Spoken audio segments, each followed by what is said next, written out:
Robb Shogun Howe learned early.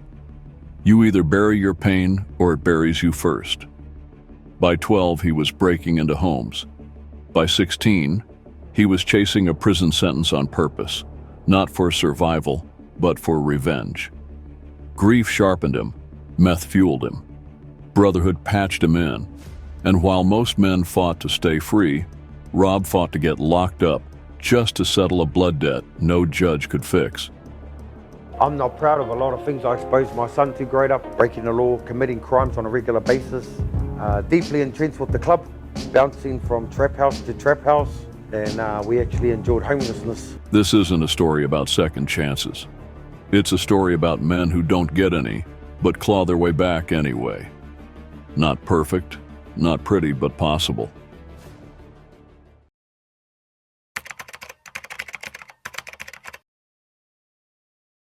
He was born in a city where streetlights did more parenting than fathers, where ball courts raised you, trap houses fed you, and silence was the safest language you could speak. South Auckland. Robb Takawingoa, aka the Shogun, whakapapa down to two whare tō through my beautiful mother, rawa ko Ngāti Wai up here in the far north through my father. Born and raised in Manirua, aka Rewa Hard. South Auckland, New Zealand. Back then, it wasn't just a postcode, it was a training ground. And Robb didn't walk through it. He survived it. While most kids ran home when the lights came on, he stayed out. Shoulders squared, eyes sharp, learning from men who smelled like diesel, sweat, and dope. It was a very interesting time to be raised as a kid. We were brought up in an era where we played on the streets. We all went home when the light come on. Everyone could go into anyone's house and have a kai. I had a very beautiful upbringing. His parents weren't criminals. They were workers, honest, tireless. I'm going to be honest with you, my parents were law-abiding citizens. They worked all their lives. If anything, my dad was that much of a hard worker. It minimized him being a father, being present as a father, because he's from that generation where he just worked. But you can still starve in a house full of food if what you're missing isn't dinner, it's presence. So he looked for it. In older cousins, in backroom laughs, in the kind of brotherhood that didn't need blood, just loyalty. The glamorization that was portrayed to me around being a thug brother, a brotherhood, and those were things that was lacking in my life at the time of, like, say, 12, 13. By 12, he was breaking into homes. I committed a burglary at the age of 12. Not proud of it, definitely not glamorizing it. But that was where it all started, and then I got sent up north here. Yeah, so I got done for it. By 14, standing in court. By 16, he was exactly where he wanted to be. Locked up. Not by accident, but on purpose. Why? Because his nephew, only 18 months old, was murdered. Beaten to death.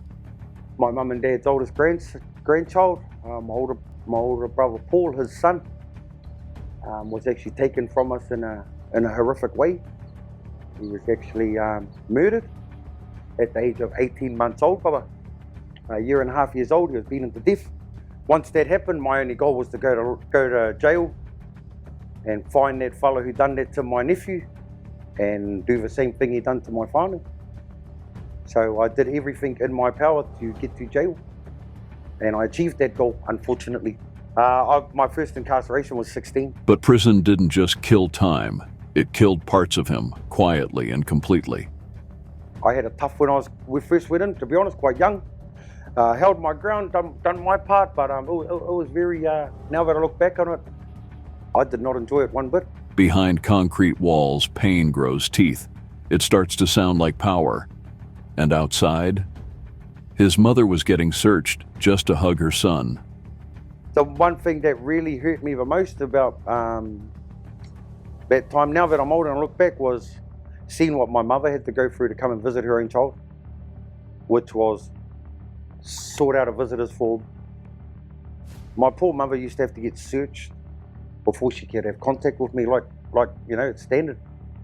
But for me to put my mother through that was quite sad that I put that on her. His father stopped speaking.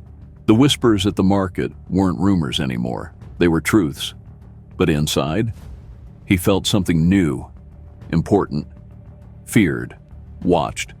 Because when you grow up starving for love, even infamy feels like affection. And when no one tells you who you are, you'll become anything just to be seen.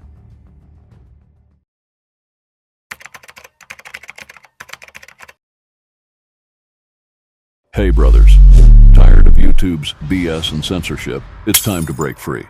That's why I've shifted gears to Patreon, where I can bring you the raw, uncensored content you crave.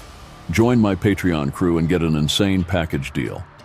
Exclusive early access to all videos, days before YouTube, 100% ad-free viewing experience. Uncensored, no-holds-barred community discussions, double the content. 2 killer videos every single week, VIP access. Direct interaction with yours truly, inside scoop, exclusive biker world updates you won't find anywhere else. Ready to join the elite? Hit that Patreon link now.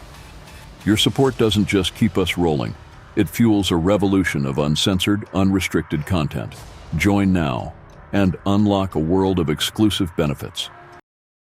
He thought he was just chasing a high, but what he really found was a throne. It began in a cousin's living room. One night, one puff, and one lie. Just this once. My first experience with meth here in New Zealand was back in 2000. 2001, I'd just been released from my second leg. It was intimidating, brother. I put on this facade like, yeah, this is me. I had an older cousin at the time, and he was you know, moving a bit of meth around Auckland at the time, and he gave me a go, and shucks, there was no looking back. I loved it. But meth doesn't come with breaks, it comes with illusions.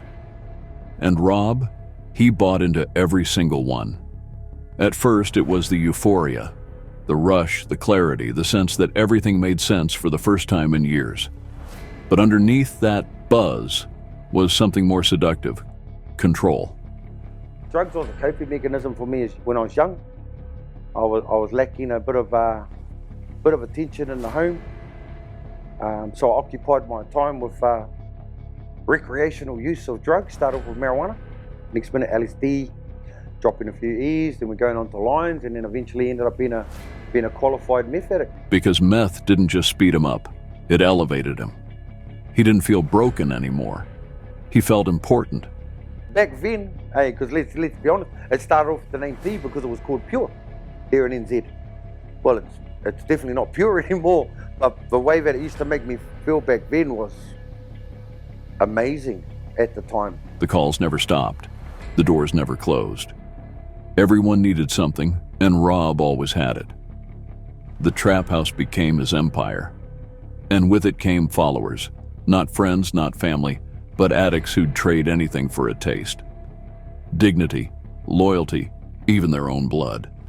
Robb, he started to like the feeling of being needed, even if it came from ruin. You've got to remember, I'm like 22, 23 years old at this stage.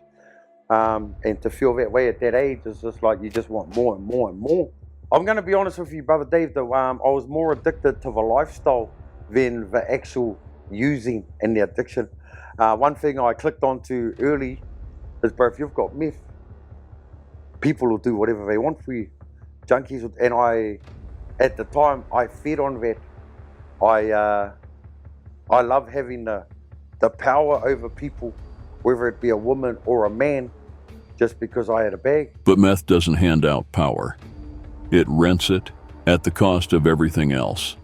His queen, pregnant and suffocating in the fumes, walked out. Not because she didn't love him, but because she was afraid of what he was becoming. Still, she came back, because her love ran deep. But even deep love cracks under the weight of slow destruction. And the more Robb used, the less he cared. Family distanced themselves. Children were hidden. It led to a lot of police search warrants, where the cops were coming into the home, cuffing me in front of my kids. Where else did it lead to? Being disconnected from my family due to me being a solid user. They didn't want to be around me. I didn't have access to my nieces and nephews because my siblings didn't want me to see their children because I was under the influence. Yeah, it's quite sad now that I look back at it. But at the time, I didn't care whether they wanted to see me or not, bro. All I was worried about was what I wanted. I didn't really care what my family wanted of me. His identity blurred, not from shame, but from smoke. He told himself he was running a business, but what he'd built wasn't a kingdom. It was a cage. And inside it, he wasn't the king, he was the prisoner. So, yeah. It corrupted the streets in the fact where it encouraged people to be as dishonest and manipulative as possible, which is, it comes with the lifestyle. Once you become a meth user, you become a dishonest person. And it actually happens slowly, and you don't even realize that it's having that effect on you until you're in that hole, until you're deep in that trench. What he didn't realize was that the silence was growing louder, and the smoke, no matter how thick, couldn't hide what was coming next.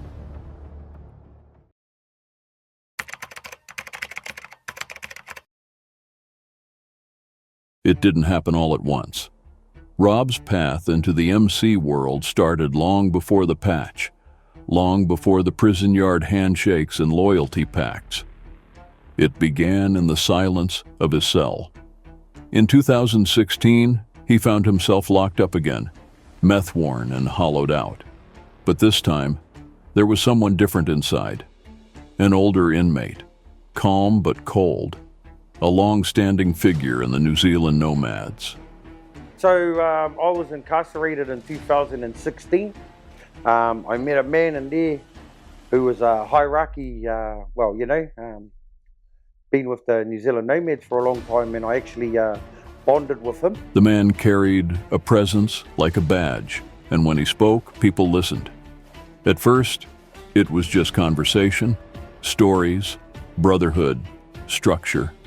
Robb, already fraying from addiction and loss, found comfort in the order.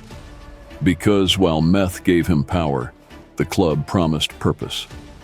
And then came the question. You ever think about patching in? He had, though he'd never said it out loud. He'd been approached before by other clubs, but none of them felt right. Then the Nomad told him something that stuck. We split from the Blacks in '77. The same year Robb was born. That was it. The connection clicked. I'd actually been offered and pursued other clubs to patch up with them and so forth, but I asked them, I said, because the Nomads have a thing, 7 and 7. And I asked him, bro, what does a 7 and 7 mean? And he reckons, that's the year we branched away and started our own kaupapa from the Blacks. And that stuck with me because that's the same year I was born. So he took the pledge and got patched inside those concrete walls. When he walked out, he wasn't just free, he was claimed. Back in the world, he didn't ease back in. He dropped straight into the life. The rides, the runs, the representative, and the meth. It was right there waiting for him. Within a month, he was using again. And not just using, but moving weight, building presence, climbing the ranks. The patch gave him respect. The product gave him control. Together, they gave him identity. He turned his home into a trap house. He wore his kuta like a second skin. And even when his queen pleaded, even when the baby came, even when the house started to rot from the inside, he stayed in. Because to him, this wasn't chaos. This was belonging. But every kingdom built on pain eventually caves in. And Robb, though too high to see it, was already standing in the rubble.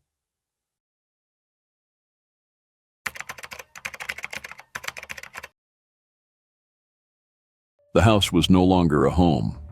It was a 24/7 trap.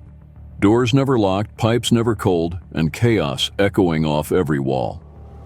But in the middle of it all, she was pregnant. His queen, carrying life while drowning in smoke. She tried to stay strong, but the fumes, the noise, and the weight of Robb's addiction became too much. So she was actually pregnant in a trap house. She was surrounded by meth being consumed 24/7. And she actually left the home for a bit due to the effects it was having on her while she was hapu. And her mother and father took her back in, and I stayed. And for a while, he didn't chase her, because the high still had him. Then the baby came, September 2018. A girl, software whole, innocent. They named her after Robb's sister, Wiki, because even through the darkness, there was love. And this was his final gift to a sister who was slowly slipping away. My sister was one of the very few people, because there's only been 3 of them. She's one of the very few people that has been there for me, was there for me her whole life, regardless of what I had done, regardless how far away I was. The effects having, I'm still affected to this day, Dave. She wasn't just my sister, my brother, she was my best mate, my co-offender, my scenario if I needed one, you know? Wiki, his sister, not the baby, was already battling cancer, quietly, fiercely. The following months were brutal. Wiki faded slowly, and Robb, he tried to cope the only way he knew how. More meth, more mayhem. He ticked up debt, smoked through grief, and spiraled so deep he lost sight of everything, except pain. During the last few months of my sister's passing, we actually really consumed a lot of meth, brother. It counteracted her trauma in regards to motivation. She could be tired and fatigued and not want to get out of bed, brother. But bro, we have a puff and boom, we out. We identified that, so we just grabbed as much meth. We ticked up people that we couldn't pay. We had people that knew the situation and that was their way of showing love. They'd give us a little bit of a lump sum, and we just indulged in amounts that is just unrealistic, bro. By December, his sister was gone. And by January, so was everything else. They were homeless, no roof, no stability, no peace. But still, Robb held his daughter. Due to my addiction and my behavior at Utangi, my family, my immediate family finally, my mother was still alive at this time too. My father, my siblings, my nieces, my nephews, they actually all cut me and my partner off and our baby. And we actually endured homelessness from December 9th when my sister passed away, 2018, to February 2019, we were actually homeless. It was just over, around 2 months. Bouncing from trap house to trap house. And somehow, despite the hell around him, he knew. This child wasn't just his daughter. She was his last chance.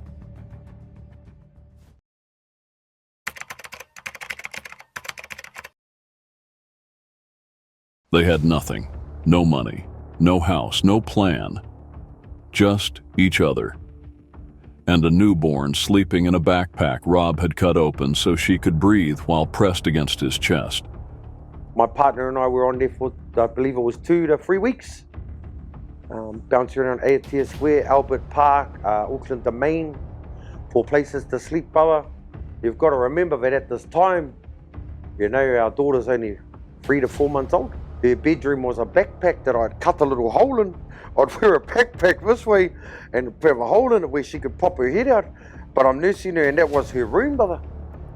That was her bedroom. For weeks, they wandered. From one couch to the next. From Auckland benches to borrowed floor space. Sometimes in parks, sometimes under bus stops. Always just a few hours ahead of cold shoulders and bad news. And through it all, he still clung to the pipe. Because grief doesn't leave easy, especially when it wears your sister's face. To be honest, brother, my heart, because my life was so empty and dark, my mind became negative and ignorant and stubborn. So I didn't care about anyone or anything, because no one or anything cared about us. It darkened my heart immensely, brother. But then something shifted. A cousin from the north had been watching him unravel from afar. She saw the damage, the denial, the child caught in between. And one day she borrowed a truck, drove all the way to Auckland, and found him. So Kylie's condition was, brother, you're going to come and live with me on one condition. And I said, okay, cuz, what's that? And she goes, no meth in my house, no users in my house. Oh, I will not tolerate it. Robb froze. It wasn't the offer. It was the mirror she held up to him. For the first time, someone wasn't just offering love, they were demanding accountability. He nearly said no, but his queen, tired, loyal, breaking, stepped in. And I looked at her and said, drop me off back at back in Auckland, bro. I'd rather be homeless than a junkie at that time. My darling actually looked at me, brother, at that time, and she pleaded to me from her heart, and she goes, you know, I've supported you of losing your sister. I've done all of this. I can't do this anymore. She goes, yeah, this is my last option. If we're not going to take this option, she's got no other option to move back to Tokoroa with her mother and father. Her parents always had her back as long as I wasn't with her. You know, they were willing to take her back. And that broke him harder than prison ever could. So he said yes, no meth, no chaos, just a small cabin on family land, a second chance, and a quiet war raging inside him. The first few weeks were brutal. Withdrawals, regret, shame thicker than the smoke he once worshipped. But for the first time, he was sober enough to feel everything he'd buried. And in that pain, he began to build, not an empire, not a trap house, a life. Because sometimes the road back isn't paved, it's muddy, uphill, and soaked in failure. But if you keep walking, it'll still lead you home.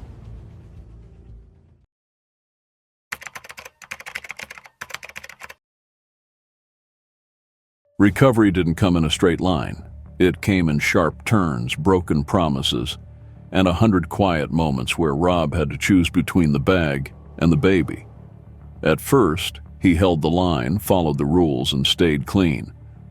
Man Up gave him the first tools: brotherhood without the smoke, structure without the street, and something he'd never really had before: faith. I was introduced to a kaupapa called Man Up, brother, through my Uncle Sam, and that sort of gave me a few tools to put in my kit here to help me deal with recovery and getting off meth. For the first time, he didn't feel like a criminal trying to behave. He felt like a man trying to rebuild. But the devil doesn't knock twice. He waits. He whispers. And one night, not long after things started feeling okay, Robb fell.